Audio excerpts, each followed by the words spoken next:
मित्रांनो, हा व्हिडिओ तुम्ही नीट बघा. हा समृद्धी महामार्गावरचा व्हिडिओ आहे, वनोजा गावाचा, कारंजाच्या पाठीमागचा. तर इथं कमीत कमी 20 ते 25 फोर व्हीलर या पंक्चर झालेले आहेत. प्रत्येक गाडीचं टायर पंक्चर झालेलं आहे. हे एक मोठं ट्रेलर आहे, याचं सुद्धा टायर पंक्चर झालेलं आहे. आणि ह्या पुढे 2 गाड्या, तुम्ही गाड्या बघा, एवढ्या संपूर्ण गाड्याचे टायर पंक्चर झालेले आहेत. विषय असा आहे की समृद्धी महामार्ग जितका चांगला आहे ना तितका धोक्याचा आहे. हे बघा, प्रत्येक गाडीचं टायर पंक्चर झालेलं आहे. हे काय करतात माहिती आहे का, हे रोडवर खिळे टाकतात, खिळे.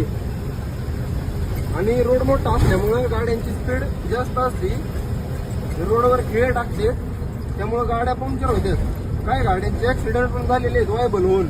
आणि विषय कसा आहे, जास्त करून की जे ओव्हरलोड चालतात गाड्या, म्हणजे टेलर बॉडी गाड्या, यांनी जास्तीत जास्त या गोष्टीची काळजी घ्या.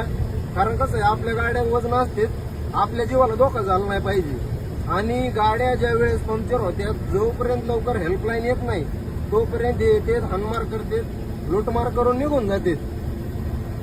त्यामुळे स्वतः जीवाची काळजी घ्या आणि जास्तीत जास्त रात्रीचं या रोडने जाणं आहे ना टाळा.